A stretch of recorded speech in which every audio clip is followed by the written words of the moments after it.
welcome aboard, welcome back. We are episode number 27 for Letting It All Hang Out. It's been a long weekend for, I guess, a lot of people on this panel. We had in the U.S. Memorial Day weekend. So first and foremost, I want to say thank you to everybody that serves in the armed forces, has served, will serve, is going to serve, and is currently serving. And of course, I want to extend my thank you and big giant hugs and loves to anybody who has lost anybody over the last however long people have been fighting forever. So for that, I give you my condolences and, of course, my appreciation. And I'm sure that goes for almost everybody in the world. You have fought for some freedoms, regardless of agree or disagree. And I know it's for your thought was for the thought and for the greater good. So for that, I give my appreciation.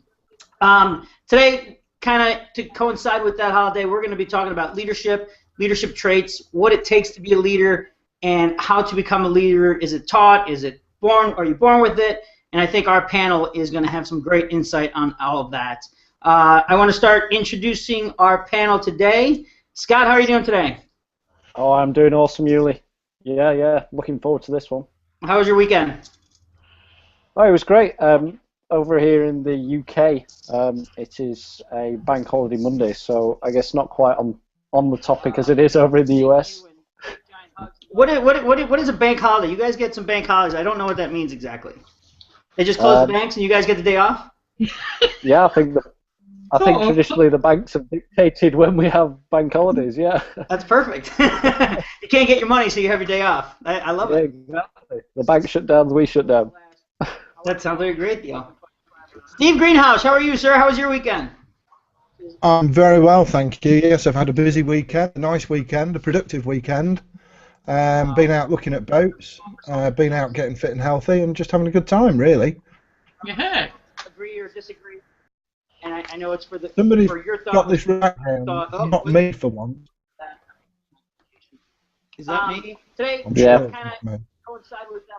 We're going to be talking about leadership. How's that? Is that better? Traits, what it and how to become a leader. Is it taught? Someone got YouTube on in the background? With it, I think we're going to have some great insight on all of that. Interesting. I want to start introducing our panel today. Not me either. Anybody got YouTube on in the background there? How was your weekend? I've got my mic muted. Over here. Huh. How do we handle that? I think it's gone, right? Sounds like. Okay, so you're good, Steve. You going fishing? You look like you have a little fishing vest on there. You gonna throw a line? No, we've just we've turned the central heating off, and unfortunately we've reverted back to winter temperatures, so not putting the heating back on. So this is the liner from a barber, which is just enough just to keep it warm with the gas fire on. Yeah, just keep. Oh, you're breaking in and out there, Steve. I'm kind of losing you a little bit. Oh, okay, sorry. Don't know why. That's okay. Anything else, Bruce? Okay, and Jill Humphreys, how are you today? I am brilliant. Thank you very much for asking. And really good to be here again. I don't know why, but it seems an awful long time since we were here. To me, it's just been one big long week this week. So much going on. It was a pretty long week, and I don't know what that was all about, but... I'm not sure, no. But thank you very much for inviting me back to my family, and great to be here. Well, good to see you again. I think another thing is the days are getting longer, especially over here, so I don't know what the weather's doing over there, and as the days get longer, my weeks get longer, so I guess it just seems like further time apart because there's less nighttime. So I don't like to sleep anyway, so it's no big deal. Mr. Stree, how are you, sir? I'm doing awesome. Thanks, Yuli. Can you hear me all right? A little low. Now? Yeah, perfect. Cool. Okay. Thanks for having me, and I'm looking forward to having this discussion on leadership. I appreciate that. You're quite the leader, so this is going to be right up your alley. I've got my book to take notes. Oh, good. Good enough. I like that tapestry behind you. What is that a family tapestry, or is that something you just picked up? We just picked up on our last trip to India. Oh, very nice. That's very nice. Mr. James Williams, how are you, sir? I'm incredible, Yuli. Fresh back from Spain and raring to go. Fresh off vacation. Now you need a vacation from your vacation. Are you ready to get back to work? Yeah, definitely ready to get back to work. If I'm honest, I couldn't wait to get back to work. I'd done it a bit while I was out there, but I just couldn't wait to get back and get stuck in again. Isn't that crazy? It's not Now really all of a work. sudden everybody wants to work, and I know I enjoy this line of my work, and I used to hate having to leave somewhere to go to work, and now it's almost like, oh my gosh, I wish I could leave here to get back to work. It's crazy. Yeah, it's ridiculous. It doesn't make any sense to me why what you do now, and it's true they say if you do what you love doing, you'll never work another day for the rest of your life. And How I think true is that? it's an immeasurable reality because it's absolutely the truth. And although it is work, you enjoy it. You like doing it. I love these, and this is work. But I look forward to these all week long, and then when I finally get to them, I'm like, oh, they're going to be so short. But I get it. You have to keep them short, or else they become marathons. Yep. So, did I get to everybody there? I hope so. Yep. We might have one or two popping in still. I don't know if they've got their invites or not, but they might still be popping in. I know we're missing Sandra, and she said she had some good feedback on the topic today, which is leadership. And again, I kind of got into it earlier about what we're talking about today is leadership, how to become a good leader, what defines a good leader, what makes a good leader. Are leaders born, or are they taught and trained, and so far and so forth. Right now on our panel we have some of the top leaders in our community, and they have some incredible insight, and not only how to be leaders in a business, but families. Most of them have families. We have a couple military, and there's a lot of different aspects of leadership that are just fundamental to building a business and growing a business and just life in general. So I'm really excited about this topic, and hopefully you guys are too, and hopefully you get a lot of value out of this. Does anybody want to start what their take is on leadership and where they want to go off, and kind of how do you want to start this, or any show of hands? Yeah, go on, Steve.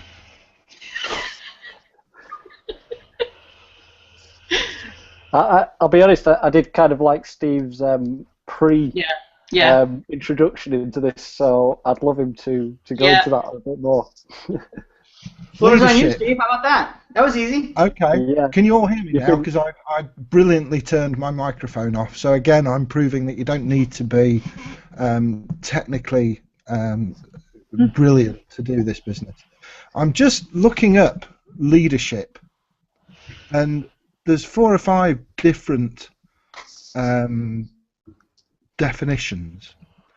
It's been described as a process of social influence in which one person can enlist the aid and support of others. It's also been described as somebody who guides or directs others, while as other people define leadership as organising a group of people to achieve a common goal.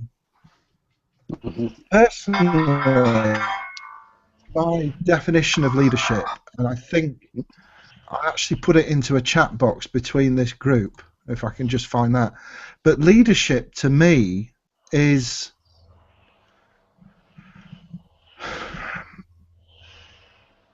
knowing where you want to go, having a clarity of leadership, a clarity of purpose, that whatever other people look at you about, leaders inspire loyalty, they inspire love, and they inspire action.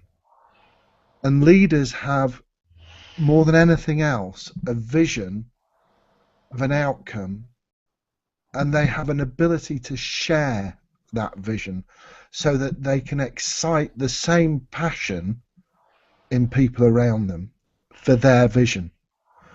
I actually thought that my dad was an incredible leader, and he shared with me his secret of motivating other people. And he said that, and I never actually saw him do it, but his reason for going to work as a managing director of an ICI subsidiary was to get the people within the organisation to do what needed to be done and to be bloody happy about doing it. And if he needed to walk on his hands with his trousers down with a daisy up his bum to make people happy, he would do whatever it took. And people followed his leadership. And I think we have examples of leaders within this community. There are charismatic, flaky leaders. There are people who just inspire. There are people who have syrupy tongues, who whatever they say, you just go, and listen. Above all else, leaders have integrity. And when they say they're going to do something, they just get on and do it. They don't look round making sure people are following them. They don't actually care if people are following them. They just get on and do it, and they have a straight path towards the goal. And people, in the main, like to follow people that know where they're going. Does that sort of kick it off for you? Yeah, that's awesome. That actually you touched on so many different points that it's hard to keep up, and that's great. I want to do I'm going for a beer. a little housekeeping. If anybody's watching on my off of my link, unfortunately right now I can't access my comments. So if you do have comments, email them to me or questions. Unfortunately, for some reason I got logged off and now I can't get back to that frame. So I apologize for that.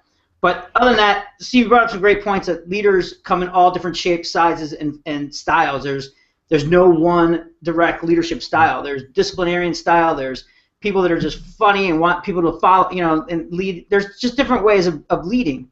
There's not one strict way of doing it. So it's hard to just pick a leader, or just look at somebody and say, oh, you're a leader. But if you have that leader essence about you, people do want to follow you. And like you said, leaders doesn't care if they're behind you. They don't really care if they're behind you because they lead from the front, and they're just they're going. They're on their way. And if you want to follow them, good on you. If you don't want to follow you, then go follow somebody who's going to take you the wrong way. I think there is one common trait amongst all great leaders, and that's an ability to share their vision in such a way that it does ignite other people's passion. Yeah. And that's normally because they're just so bloody excited about where they're going. They don't have to be effervescent, up and bouncy, but we have two leaders with very distinct styles in Stuart and Jay, and they're both quite introvert, but they both have a way of sharing a vision that just ignites excitement and passion within me. And that comes about through their personal integrity, because they absolutely believe in what they're doing and where they're going. And there's no room for doubt. And when they talk, you listen. And I think it's that ability to share your passion and share your vision in such a way that other people just want to go. It's like the wake behind a boat. They're just moving in that direction so fluidly and so direct that if you're in that wake, you're just going to follow right behind them. It's just going to take you along with them. And that's a great point. I was unfortunately down and out for the weekend. This weekend I had some sort of stomach bug, and it gave me a lot of time to sit on my sofa and watch a lot of World War II, Memorial Day weekend, a lot of World War II movies and just documentaries and stuff. And there's some incredible leaders that were involved just in the military in that aspect of leadership, where there was the Churchills, the MacArthurs, the ones on the wrong side on the fence. Either they were the Hitlers and the Mussolinis, and they're all leaders, and they were all different types of leaders, and they all had their own way of leading, but people still followed them, whether it was through fear or passion. One way or another, they were getting people to follow them, and that gave me a lot of insight, and that's kind of what motivated me a little bit into this topic this weekend, was that. So that, you made some great points there. And another thing about leadership is that there's authority and there's leadership. And authority is something that's given to you. Somebody gives you authority, doesn't necessarily make you a leader. It's like getting a promotion, or it's just rank. So you get authority. You have the authority over somebody else. Doesn't necessarily make you a leader. Leader is something you define yourself, and you actually have to take it. You don't get that given to you. That gets offered to you through respect and through other things. But leadership and authority are two different things, and that's something I'd like to talk about a little bit today as well. But does anybody else have anything to add to what Steve was saying? Don't jump all at once. Jay, you were in the military for a little bit. I'm sure you have some insight on leadership.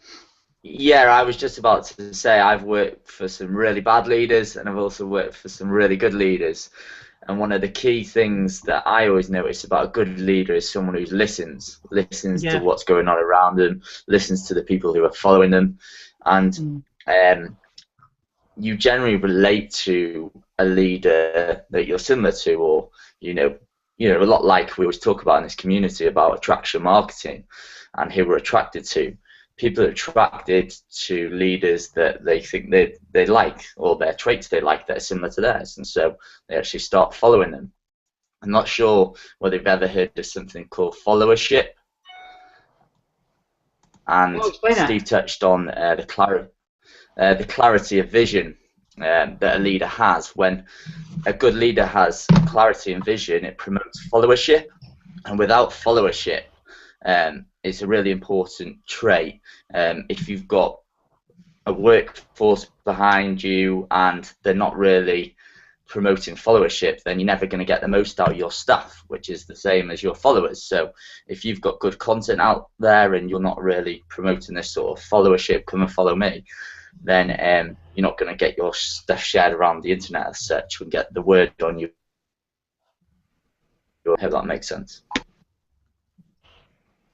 Yeah, that totally. I mean, even though that a lot of leaders don't care that someone's behind them following them, it doesn't really make sense to lead if there's no one behind you, and if no one resonates with you, and you can't find your style and hone your style of leadership to where most of the people that you want to lead follow you, like you're saying, fellowship, then it's almost a wasted skill. That you're almost wasting your own talents by not having that ability.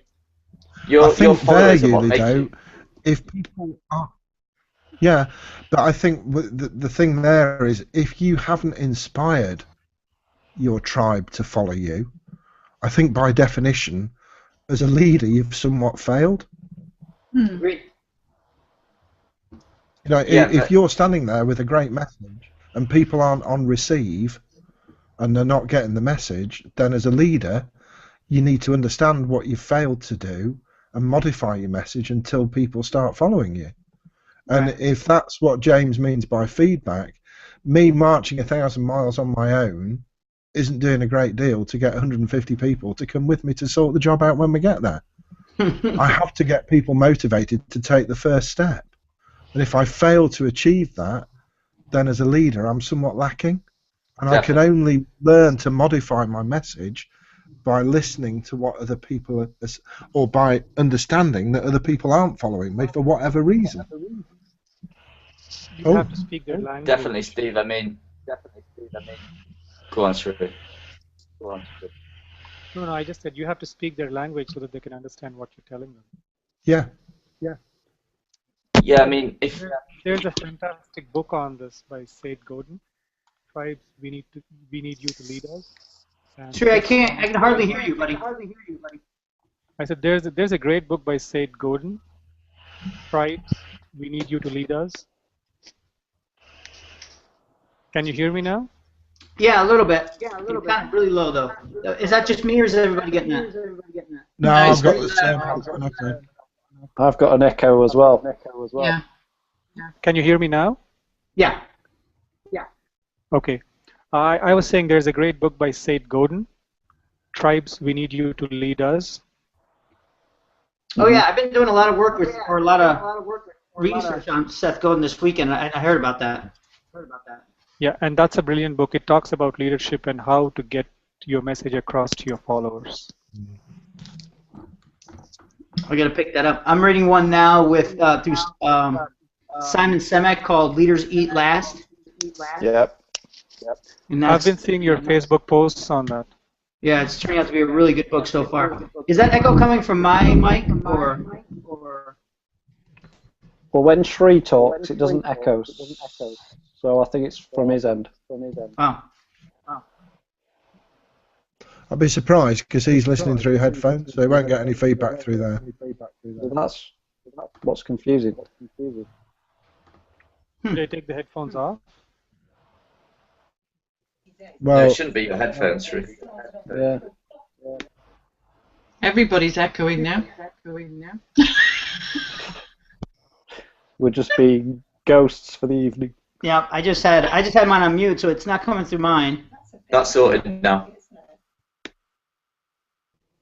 Yeah, That's better. it seems to be dying down. That's cool. Yeah, so this book, Leaders Eat Last, it's I just got started with it, and it's so far turning out to be a pretty good book. But Simon Sinek had a book before that. Boy, I can't remember what it's called. But it talked about how to inspire, how leaders inspire, and how some leaders do, and how some leaders don't. And there's a great TED Talks video with the main concept of that book, or the main idea of that book, that pretty much explains everything that the book does, from what I understand. And it's got the golden circle, and how it's called Beginning with Why. How leaders begin with why. Have you guys heard of that book? And that's supposed to be a great book, but I think the video on TED Talks describes it pretty well, or pretty in depth. So I think a lot of people have been getting a lot of just value from just getting that in there and not having to read the whole book. But not to take away from the book, read the book if you want to read the book. But if you want to save some time, you get the basic gist out of it. So, Jill, what's your take on what we're talking about here? Yeah, well, I've been listening to everybody's. I don't know. It's very difficult to actually put into what would define a leader, because nobody has the same person that they resonate with. And if we look for integrity, we look for action takers, people who know where they're going, and empathy, a good listener. But for me, I've got to have some relatability, and the fact that they're still approachable as well. Because for me, that means that person, may have started in the trenches, and now they may be like sitting on the golden mountain looking down at everybody, but they're not afraid of coming down that mountain and still mixing with their tribe, and like Steve said, inspiring you, touching you, and hoping that their inspiring journey is going to touch you in some way and motivate you into taking action, as if to say, look, I'm nothing special, but I did this. I'm not saying this is going to work for you, but if it helps to inspire you so that you find your own way. I mean, for example, Richard Branson for me is somebody like that, because he doesn't care where he goes.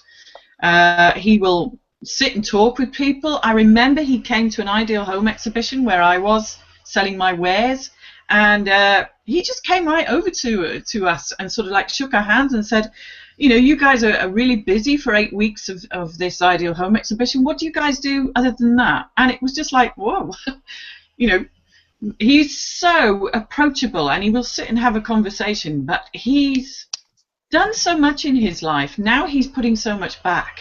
Stacks and stacks back. And everybody goes, oh, it's all right for him. He's got this, he owns that. He is an absolute fighter. I mean, when they took his train franchise away, I mean, you saw the real man. You saw the fact that he put so much money behind this because of his belief and his drive and his force. And he won in the end, and everybody was thinking, yeah, good on you. It isn't just something to Richard, it's something that motivates people, because all his young entrepreneurship, if you go on any of his hangouts, and the guys are actually coming and they say, oh, Mr. Branson, hello, we've just done this, we've got a scholarship to this, and he gets the biggest kick out of something like that. To see people grow, see people thrive for themselves. And I think when you've got a leader like that, to me, that just fires me up. That I kind of think, wow, if I could do a little bit of what Richard does, then I'm happy. Yeah, that's... Can I ask you a question? Yeah, of course. Jill? Yeah. Do you think you can learn to lead out of a book, or do you think the ability to lead comes when you discover what's important to you? Because Yuli said about needing to know why. Do you think the ability to lead comes from defining where you want to go, or do you think it's a learnable skill from a book? I don't think it's a learnable skill. I actually think that it's good to read about the guys, but I don't think you learn from the actual book. And the scary thing also is, when you get into a business such as we are, and you've got to have your online real estate built, and the bigger your real estate gets and the bigger you get, suddenly you are a leader, perhaps without even realizing it. and suddenly, you know, you've got a following. Like, I've never looked at my followers until the other day, and I kind of looked down the side of my because they keep swapping about this Facebook stuff, and 1 minute your stuff's over here, and next minute your stuff's over there, and you've got a new timeline and stuff. And I think, oh, you know, and I really had a good look down it, and I thought, oh my God, how did that happen? Yeah. How have I got all of these 100 people starting to follow me? Why are they following me? And then I had to think to myself, oh, I see. So, you know, Steve, I understand where you're coming from, but I don't think... Well, hold on. Why do you think those people are following you? I'm not wishing to put you on the spot. Well, but no, but I suddenly realised that I thought, you know, I must be sharing something, perhaps in my messages or the person I am, and they are what I videoed about this the other day, actually. I called it the silent audience, which people are. Yeah. And Steve, I think you said you got a stalker. Yeah, and that person had been in the wings, watching, waiting, seeing how you were. So, in other words, you are the leader in that respect, because they are following you, and they followed your story, and there must be something that resonates there. Yeah. But as I say, you know, I personally think that... I'll tell you why I think you get followers, and this is my observation, and you're one of the people who, if I see a post alert from you on Facebook, I'll click it and open it. It's because you're excited, you know where you're going, you're happy. Right. Yeah. And those three things, people want to be around. Yeah. And if you then scatter the breadcrumbs behind you for people to follow, Yeah. so you're laying a trail for people to follow anyway, you're not going to stop and say, come on, keep up. You're just going to keep going. Yeah. But you're a good person to be around. Some people light a room up when they leave. You know? Yeah, that's true. Other people turn a room on when they walk in. You can see when Kubizak walks into a room, it's like an electric current zipping around the room. Yeah. Yeah? Yeah. And it touches. The energy follows him. Yeah. And there are other people that when they walk out, you go, oh, thank God they've gone. I'm standing right here. I can hear you. I can hear you. Damn, he's still here. Your mic is working now. Okay. Yeah, you I understand. hear what you're saying. And I think you become a leader because you get excited about where you're going. Yeah. And I think that's true for all of us. And we all have people here, and Duadat and your family down in India. It's great that you've come on and said hello. Nice to talk to you. How did I get in touch with somebody who's living in India, who's been following me for months and is here on every Hangout? Yeah. And what we do. And the important thing is, for leaders, is to... Churchill didn't say, we are going to win the war, and then next week say, well, I think we really should try a little bit harder, chaps. It might be good if we didn't lose. There was no... It was just, this is what's going to happen. Yeah, it was the total direction. Yeah. You know, and I had the discussion in the chat box with Sandra about Hitler. I don't think Hitler failed in terms of being a good leader because he was evil. I think his method of operation became flawed. Yeah. The message was what everybody wanted to hear. There's always somebody that people want to blame. Yeah. And that is a flawed way of becoming a leader. It's a negative way of becoming a leader. He was incredible as an orator, and he was just the same as Kubizak in terms of walking into a room and touching it and being the electricity that walks in. The way he was going about things was a very negative campaign. I don't think there's been one. I think possibly Attila the Hun shared the awfulness of that campaign that Adolf Hitler led. But boy, could he talk to people. Yeah, imagine if that energy was directed positively. The changes. I mean, the changes, the impact it made worldwide anyway. But if that was affected positively, this we could be in a completely different era right now. Because you know, they're world prosperity. Had he done it in a positive way, and actually used everybody's abilities and skills in a positive way, instead of just demonizing one small section of society to make everybody else feel better. Well, he demonized the whole population to make his section. Yeah. You know, it's a very strange history. Absolutely. But, It you is. know, it just shows what you can Going do back if on you that can. one, Yeah, go. I would say, I mean, leadership in today's world has a different connotation and context because we are living in social media where everything is under the microscope. I Yeah. don't think Hitler would have survived doing what he did in today's age. Well, Thank you know, it's surprising because there's a lot of that still going on in today's day and age, where people are following the wrong example because of the way they present their message. It's not necessarily the message, but how they present the message to make it seem as though that is the only message. And that takes away a lot from people, because a lot of people just like to follow. I mean, you've heard the expression sheeple. You know, people are primarily followers. You know, and they're not supposed to be. They're supposed to be leaders, but you know, in order to have leaders, you have to have followers. And there are many people right now in many societies that are unfortunately suffering because they're following the wrong leaders, based on the fact that you know, they don't have the education, nor do they have the availability to a different reference point. So they only know one reference point. So, but you're right. In a more civilized culture and a more civilized environment, the social environment is more under the microscope, like you said, but there are still many environments. I question whether social media would stop what went on. Right. There's still atrocities happen. Social media is pardon? They do happen, but the awareness is increasing. Awareness is increasing. Like it's knowledge and social education. media When something happens in the can be country, you get to know used of to it cause faster.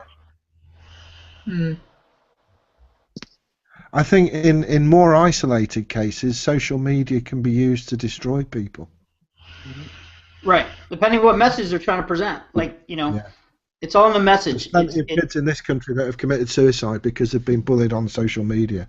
Right. So I don't think social media is the panacea. I think it is the leadership of the countries and the people I'm talking to now that will have the influence on the next generations coming through.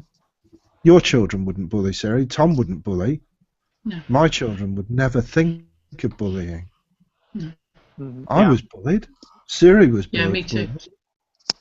I was bullied. I'm a bully now. Watch yourself. The quality of people coming through will determine. I don't think it's anything to do with how the message is transmitted. I think it's where the message is coming from and how it's transmitted and who transmits it. I'd agree. Yeah. And a great leader can transmit any message, and it's his responsibility as a great leader to transmit the right message and get that proper message out there. And when you talk of leaders, you don't need a huge tribe. You can be the leader of a micro tribe. Oh yeah. Absolutely. 100 people to follow. Right. Yeah, it's not the huge following. It's what gets accomplished as well. And like Steve said, it's a matter of vision. And people like to follow people, like you said about Churchill, is who have a clear vision and know exactly where they're going. Because no one's going to follow you if you're walking in a circle. They're just going to stand there and wait for you to bump back into them. So they want to make sure that you know exactly where you're going. So and I think the conversation was back with when Jill was speaking. Now, is that something that you can learn from a book, or is that something that you're born with? I think you could certainly learn it. I think you can't learn it from a book, obviously. I think you have to learn it from experience.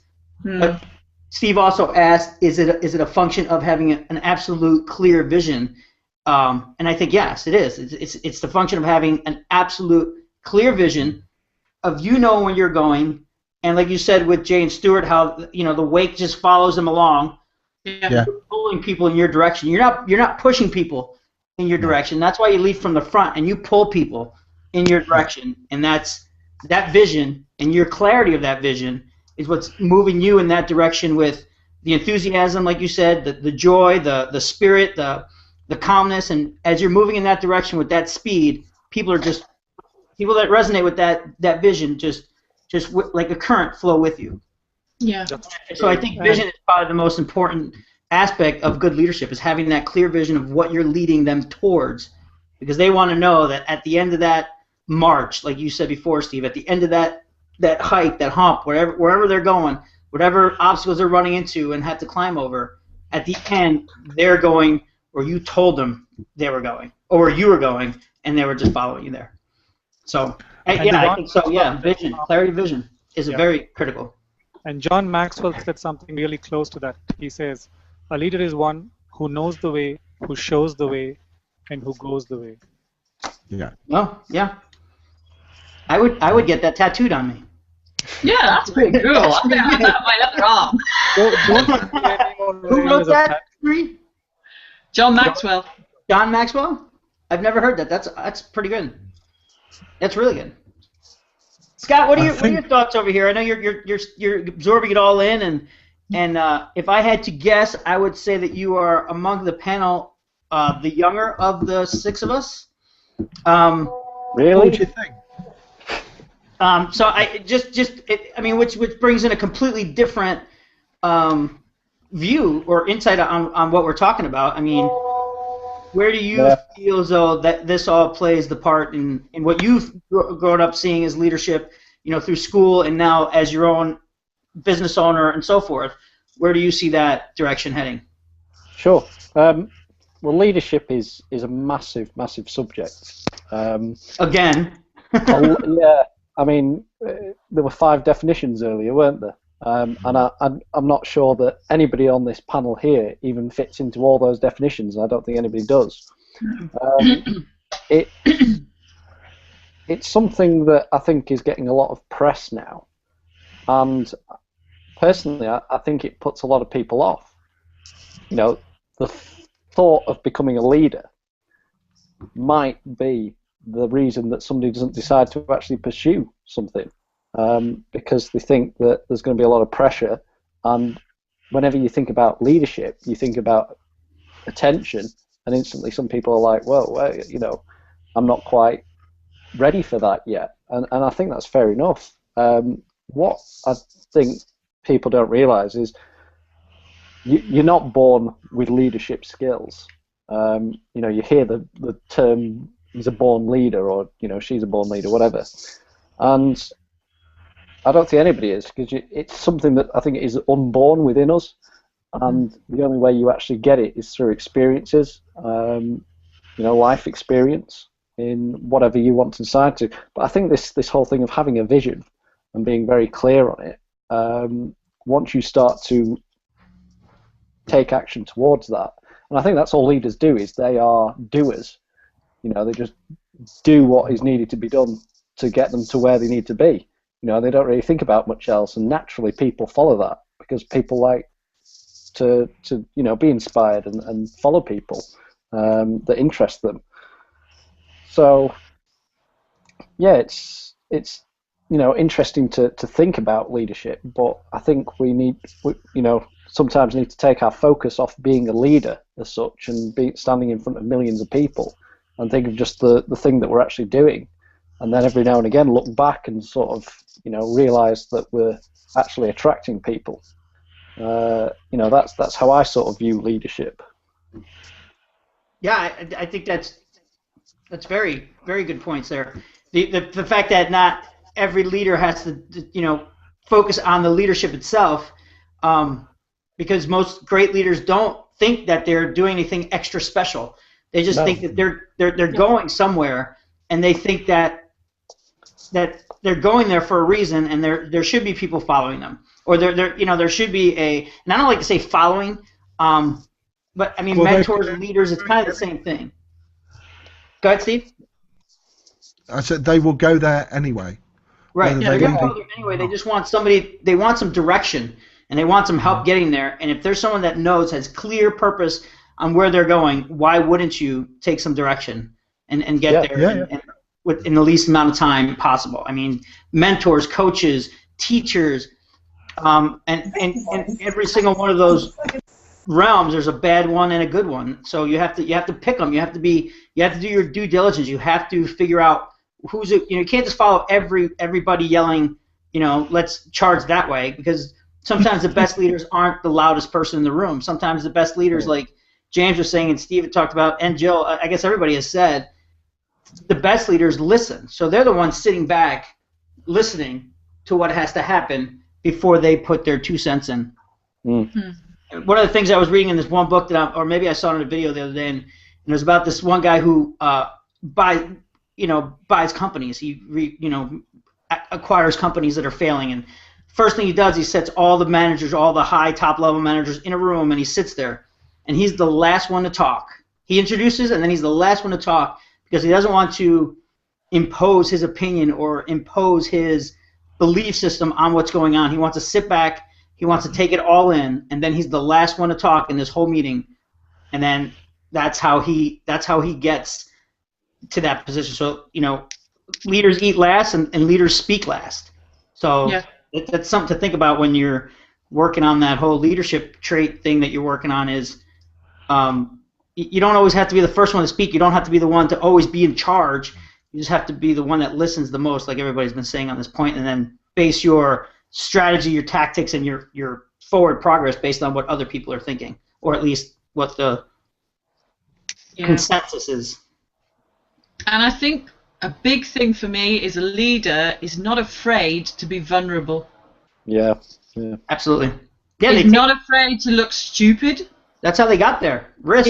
It's not afraid to not know everything, and is not afraid to go out there and say, look, I don't know naff all about what this is, but I want to know. I want to learn, and they grow and they contribute every single day. But like Tony said, if you're not growing, you're perishing and you're dying. Some leaders can actually sit back and think, you know what, I've done it all, I've la la la.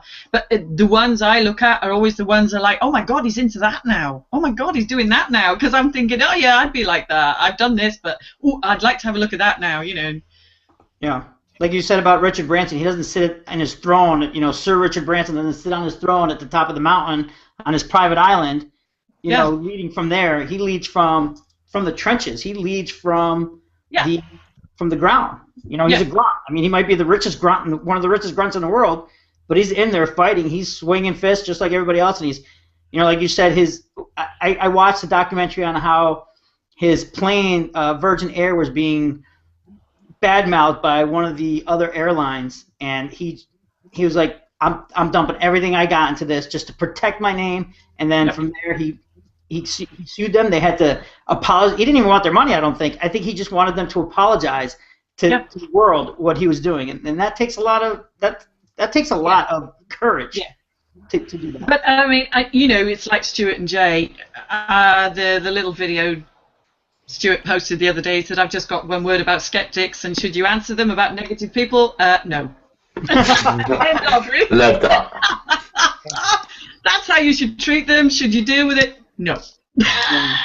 We waste a lot of energy on negative people, and it's not good. There's all of us. We get so bent out of shape when somebody has a go or somebody does something, and this Stuart just it's so chill, like saying, you're just wasting your time. They, the skeptics or the naysayers, they're not the leaders. They think they probably are because they think they know everything about everything, and they know naff all about nothing, and they hate it when you do. And the only way that you can prove it to them is just get on and do it anyway. And I love that when Stuart comes along and says that, because the smile on his face is from here to here. Yeah. and I really like that.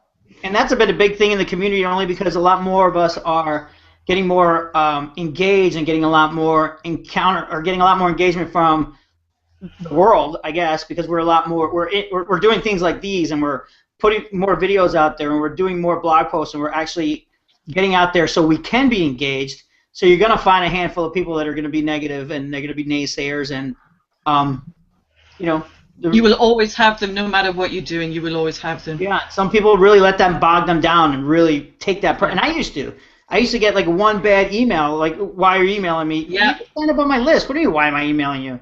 But they don't remember, or they're whatever. And I used to take that personally. I'd be like, and I would stop for like 2 weeks. I wouldn't email for 2 weeks. And I just basically think that Tony just blew that away. We were in the Diamond Lounge with him at 2 a.m. one morning after the UPW, and he sat there, and this one person says, yeah, but Tony, you know, I'm doing this and I've done that, I've gained this and I've done that, but some people walk up to me, and he said this one person just stalked me, gave me a really hard time, and Tony just turned around and he said, how many people are in this world? And the guy went, I don't know, about 7 billion. And he went, and you're going to get one rain on your parade? Really? yeah, we all looked at him and go, ooh. But we let it happen. We do. We let it happen. Yeah. Sometimes, unfortunately, sometimes a lot of that something that means a lot to us, other than just a random person that sends us an email. But sometimes it's somebody that means a lot to us that we let that personally take us down and. Yeah, but you see, it's obvious. I mean, you know, leaders everywhere. I mean, I was watching the news tonight. Now, I very rarely do that, but we've got the Prime Minister and we've got the acting Prime Minister, or they act every single day as far as I'm concerned. They don't know what the hell they're doing. There is no script, you know what I mean? They're completely lost, but they were being interviewed about being leaders. Are you going to be, you know, are you looking forward to the next year? And I just thought to myself, you know, this time next year they're going to be retired, nice pension. Somebody else is going to be in that hot seat. Move on. Yep. There's nothing you can do about it. This world is just, you know, and the more presence you've got, the more authority that you've got, some people just enjoy in having a go. But if you're congruent, you're taking action, you're relatable, you're doing what you're doing because you love doing it. Like Steve said, people are just going to resonate with you who want to resonate with you. We're not looking for the world following. Yeah. We're just looking for the guys that, you know, want to be with us and end of really and can see the vision that you can see. Or they're going to hold on to you because you've got that vision and they haven't got that belief yet. I had it the other day. I said, I put a post on Facebook and I said, I've got a week till I'm officially a civilian out of the military, and people were piping up saying, you're going to regret it, it's hard work, it's this, it's so expensive. I was like, no, I'm not. I know where I'm going, I'm focused on where I'm going, and I don't give a shit what you say to me. It's not in my mind, because this is where I'm going, and their opinion didn't matter to me. No. I was just like, yeah, push you to the side. You're not going where I'm going, so what does it matter? And but they're right, James. It is hard work, and it is expensive, and it is stressful, and it is going to take a lot of time, and it is going to be tough. So what? You're still not going to regret it. So yeah, it's going to be hard, but that's what I signed up for. I want to do this. This is my like you said, it's your vision. Yeah. But look what Jay. Get in the real world. Look what Jay always says about that. He says, look, for God's sake, guys, life is not meant to be a struggle. The reason that you're not happy is because you're struggling. Just get rid of that shit. Drop it now. Get real, get alive, get your vision, live it, and thrive in it, and you will just look back and think, what the hell was I doing all that for? Yeah. Yeah. You guys ever listen to Gary Vaynerchuk? I love Gary. I posted another thing about his, you know, telling a story the other day. I put it on my timeline. I love him. I just love him. Listened to a keynote yesterday that he did. It was in 2008, and the first thing he said was, "This life is too short to be doing shit you don't like. Make me a promise right now that you'll never do it again." And he goes, "I'll give everybody in this audience $8 if you all promise never to do things you don't like." And he's absolutely right. If you're doing something you don't, I mean, this world is way too big to think so small, and life is too short to do shit you hate. Absolutely. And we're throwing that word around a lot today, shit. So. Yeah. Well, there's plenty of it around. Yeah. Does it remind you of your weekend, Huey? Well, yeah. Your mic was on, Sri. We heard you. I wanted to be heard. Yeah. So this is a good point too. Sri, you mentioned that John Malcolm, is that right? Or John Maxwell? Maxwell. And you said how, and I think that's a big part of your leadership allure of why so many people do like to follow you, and so many people do appreciate your leadership. Methods is because you do you don't say go do this, you do this, and then don't even tell people to do it. People just do it. like your video, and I know maybe you didn't start the video challenge or whatever, but you, like with the video challenge, you put this out and said, all right, I'm coming out, I'm releasing some boundaries, I'm gonna take these hurdles face on. And you didn't say you need to do it too. You just said this is what I'm doing, and people resonated with your courage and your efforts and what you were doing and how you were kind of breaking out of your comfort zone, and people just kind of went with it. So talk a little bit about that. How you have to. I mean, there's a lot of different ways to think about it, but you had a very special, especially in this community, how people all of a sudden were like, Sri, let's follow Sri. So what do you in fact, what do you benefit that on? That was leadership by accident, by the way. Which is mostly the case, really, right? Yeah. But once you come to know that what you do has an impact on other people's lives, and that you do have a chance to inspire others to lead a better life, never let go of it, because that's a gift that's been given to you.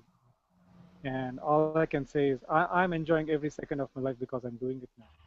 And it doesn't give me any rewards, it doesn't give me any money back, but just the thrill and the pleasure of talking to people, touching their lives, getting to know them. It's not just a picture on social media anymore. It's a human being behind that picture, behind that post, behind that comment.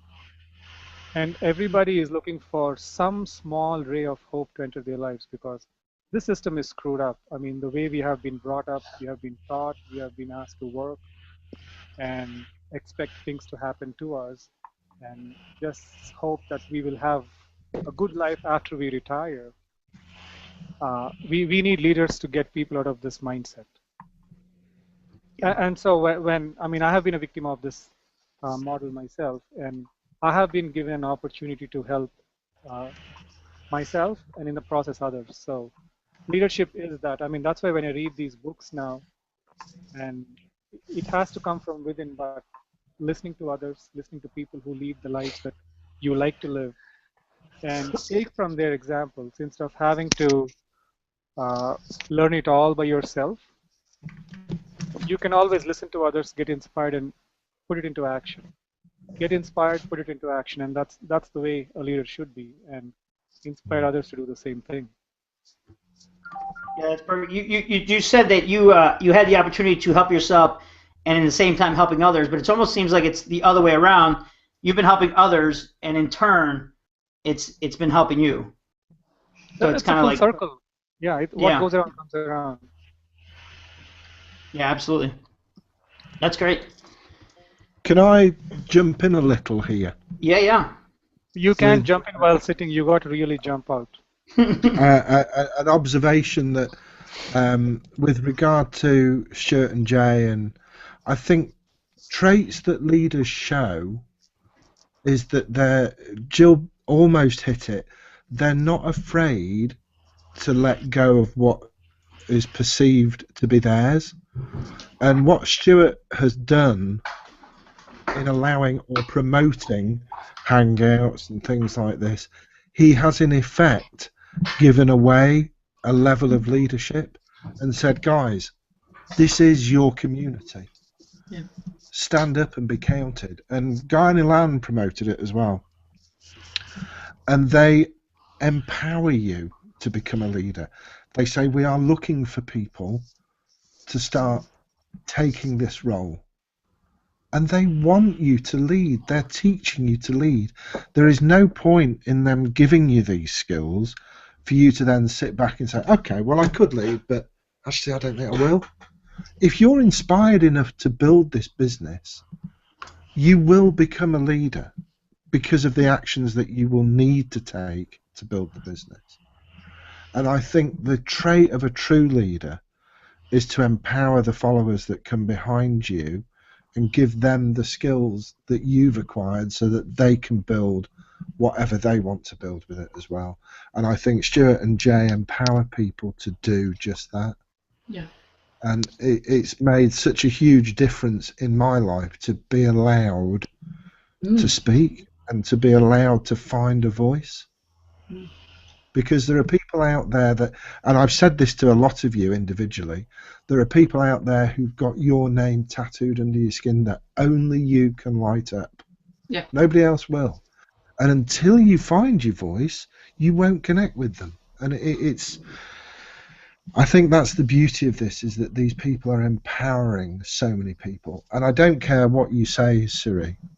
You may have fallen into a role of leadership by accident, but the position was vacant. And, you know, it's like the young prince who pulled the sword out of the stone. You were the only person that could pull the sword out of the stone. Yep.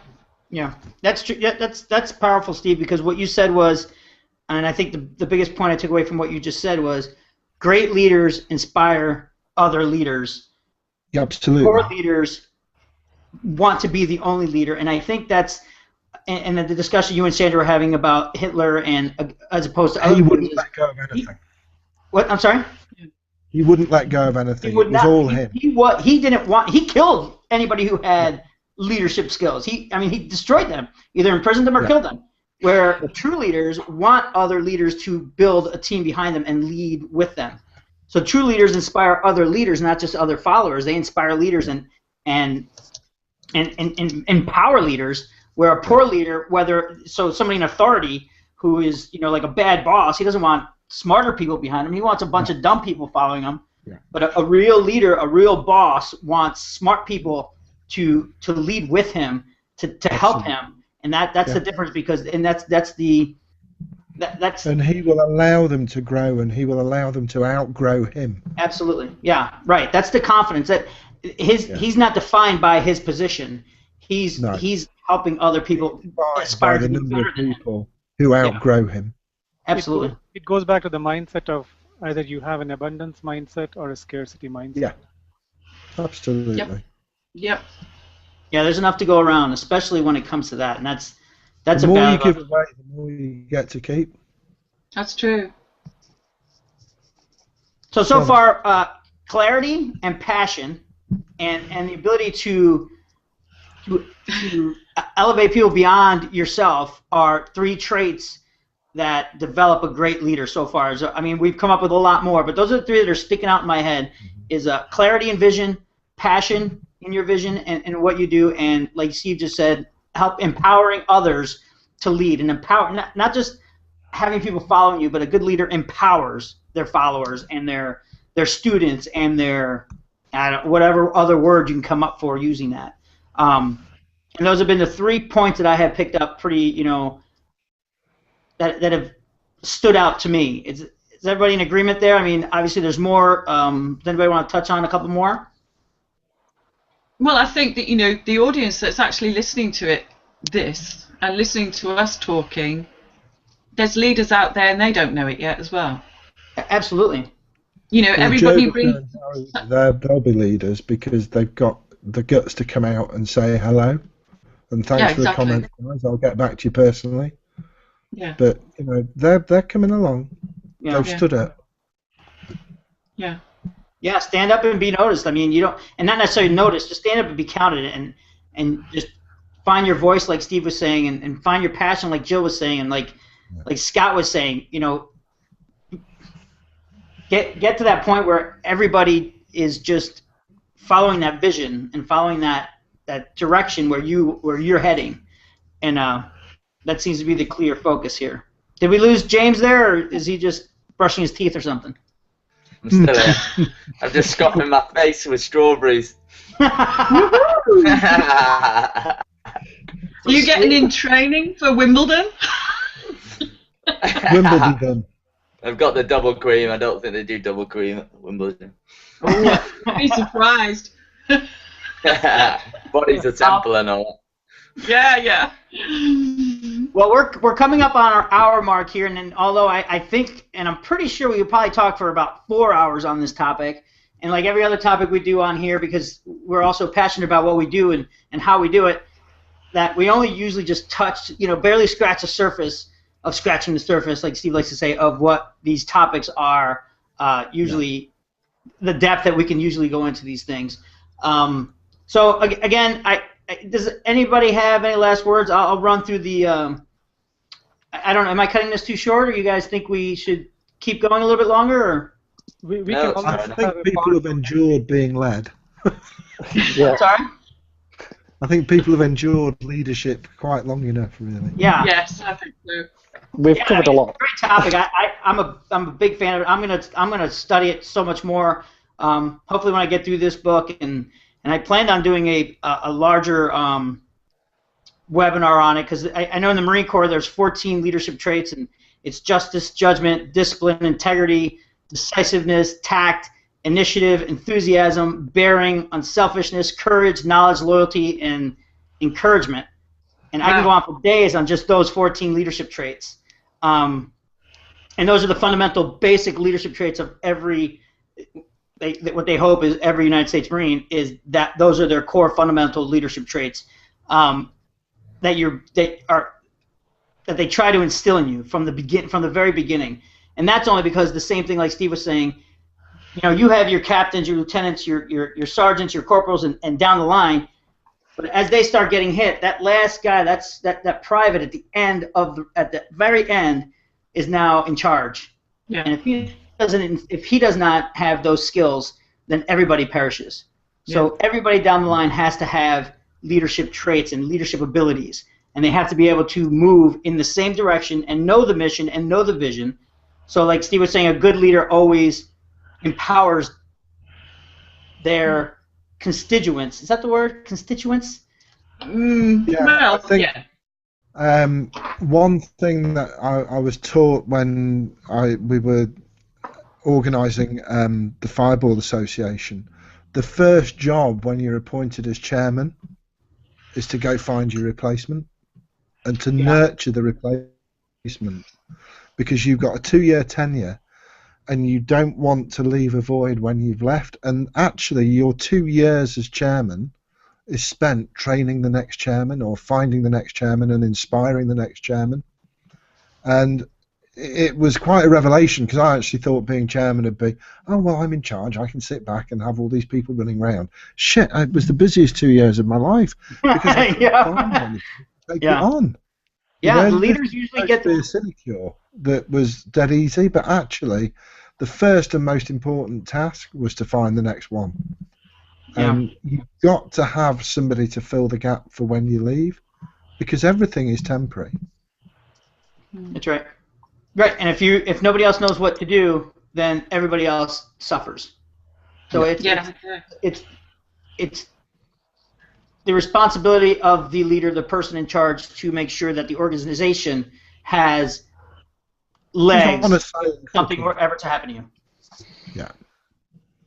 Okay. Well, I think, like we said, we're going to wrap it up, and I'm going to go down the row here and let people say their last goodbyes and give some contact information. James, any last words? My last words are about leaders, and anybody can lead, really. I mean, people who've got kids start leading. You lead your friends if you're organising a night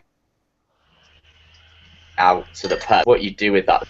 And I think something that you have to be very wary of, especially in this community where you are leading people where you might not even realise it, is what you do with that lead is really important, and the message you share could have a knock-on effect with the people who tend to follow you. So just wanted to stress the importance of that. That's awesome. And how do people get in touch with you, James, if they want to touch base with you, if they feel as though you're the person they resonate with and they want to move forward, ask you questions, whatever, just get in touch with you? Yeah, we're available on www.chrisandjane.com or G+, Twitter. Just type our name, Chris and Jane, you'll find us on there. Awesome. Well, thanks for coming by, buddy. Thanks for taking time away from your vacation time to come back to work. Jill, how about you? Any last words there? How do people get in touch with you? Well, you can get in touch with me on jill-humphreys.com. I'm on YouTube channel. I'm on Google+. I'm on Twitter and Jill Humphreys 756 on Facebook. Come by, say hello. And tonight, for all of our viewers, I hope you've gained something from this, and I bet they've got some interesting things to share on leadership as well. And it would be great to find out their feedback on what we've been discussing. So if they want to come along and start a chat or mention something they want us to talk about, then that's why we're here. We're here for you, not just for us. Perfect. I love it. Scott, how about you, buddy?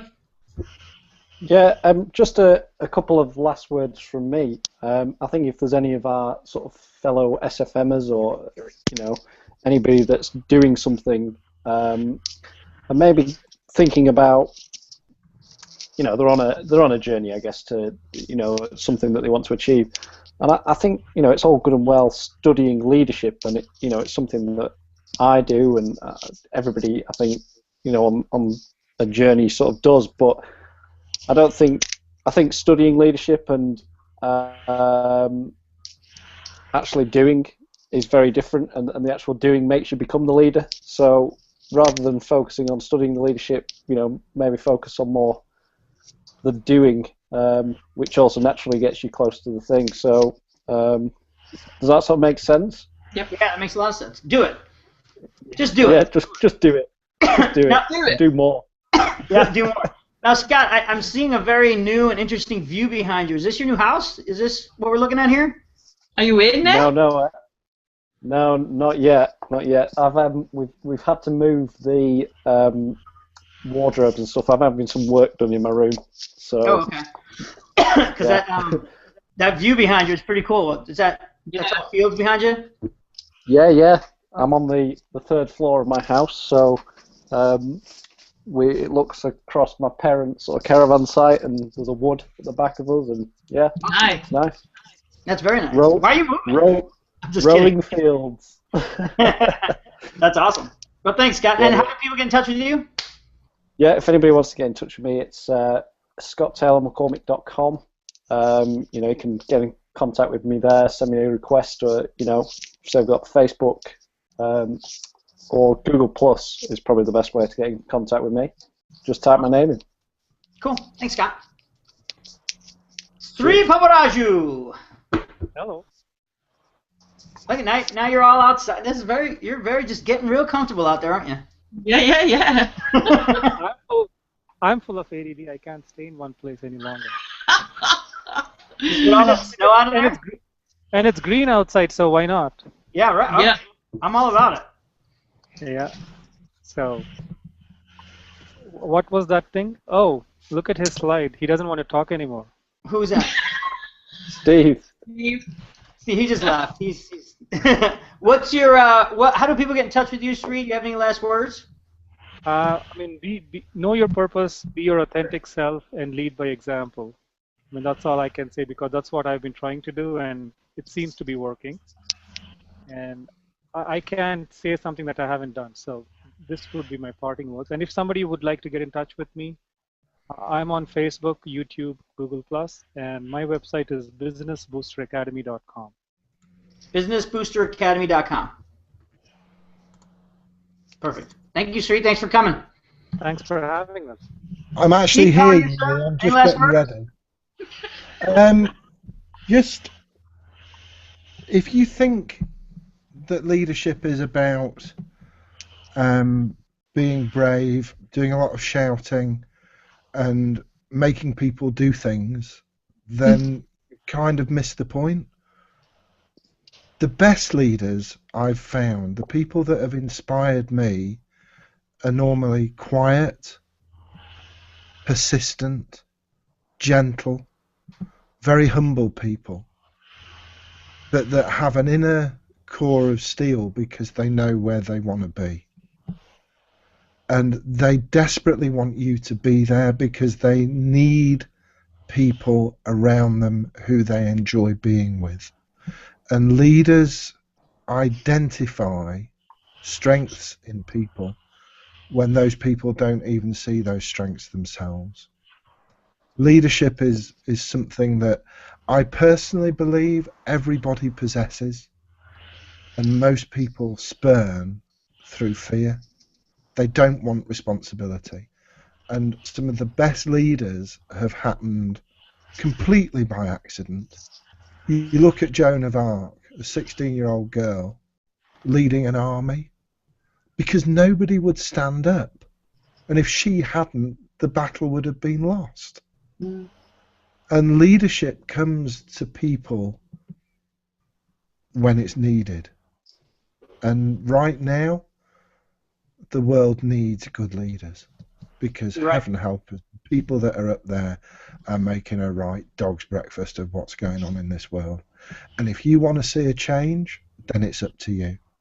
I think most people will have gathered by now that I'm at bluecollarmillionaires.com. If you haven't, then tough, really. If people who've come in on this will know how to get in touch with me. I'm serious when I say what I say. There's leaders out there that are ready to touch people's hearts. Just have the confidence that the people that are telling you that you can do this, you actually can. Just be stupid enough to believe what we're telling you. That's true. True. Well, everybody had some great points. I'm really humbled by all of your guys, all the insight and everything else that's been going on here today. Leadership is a, like we talked about before, is an incredibly large topic that we could talk about for days. And obviously there's millions of books written about it. There's millions of movies written about it. There's everything in the world. Every media you can think of is overblown by leadership. And I think some of the more important concepts we came up with today are, like we've been talking about, follow your passion, be clear about your purpose and your vision, and I forgot what number 3 was. Anyone? Empower people. I'm sorry? Empower people. And empower, right. Good leaders empower others in order to replace them or take their place, or just to be better than themselves. Yeah. And again, with great power comes great responsibility. And I think, as Scott was saying before, you can lead, or maybe it was James, you could lead someone, you could be a leader and you could be leading them into a burning lava pit, or you could lead them to the promised land. Just make sure your message is the right message, or at least the right message for you, and you're taking them in the direction that you feel is the best for them and not just for you. So with that said, my name is Yuli. You can find me at parttimebusinessbuilder.com. You can find me at Facebook. Again, if anybody was watching through my link, unfortunately my comment box was disabled, or maybe it wasn't, I just couldn't access it. So if you have any questions for me, please comment or send me a message on Facebook through Part-Time Business Builder. I'm on Twitter, and you can just Google my name, Yuli Ribeiro. It's right there on the screen.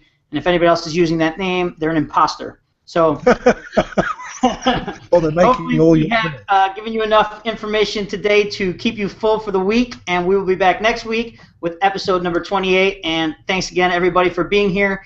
Thanks again for joining us, and thanks to the panel for being so lovely and brilliant and giving us all the information and their time today. So thanks, guys, and have a great week, and happy Memorial Day to all of you in the U.S., and we'll see you next week. Yeah. Ciao. Take care, everyone. Bye-bye. Bye. Bye for now.